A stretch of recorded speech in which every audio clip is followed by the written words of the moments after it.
శ్రోతలకి నమస్కారం. భాస్కర శతకంలోని తర్వాత పద్యం చెప్పుకుందాం.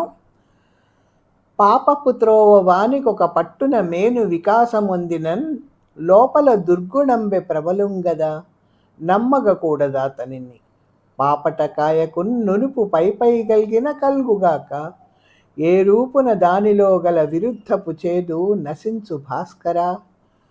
చాలా చక్కటి ఉదాహరణతో లోకరీతిని తెలియచేస్తున్నాడు శతకకారుడు.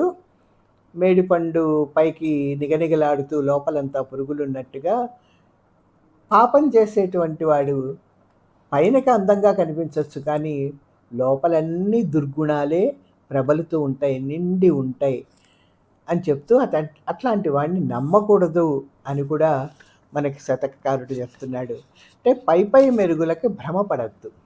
అందంగా ఉన్నంత మాత్రాన ఆకారం లోపల మనసు దుర్గుణాలకే నిలయం అవుతుంది చెడు త్రోవలో ప్రయాణం చేసేవాడికి. ఎట్లాట ఇక్కడ పాపటకాయ అనేటువంటి ఒక ఉదాహరణని తీసుకొచ్చాడు. లేత పిందెలుగా ఉన్నటువంటి బొప్పాయి కాయలు లోపల చాలా చేదుగా ఉంటాయి, పైకి చూడడానికి నిగనిగలాడుతూ ఉంటాయి, అందంగా ఉంటాయి.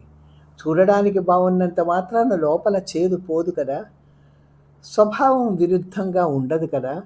అట్లాగే చెడు త్రోవలో ప్రయాణం చేసేటువంటి వాడి దేహం అందంగా ఉండొచ్చు, కానీ మనసులో ఉన్న దుర్గుణాలు మాత్రం పోవు.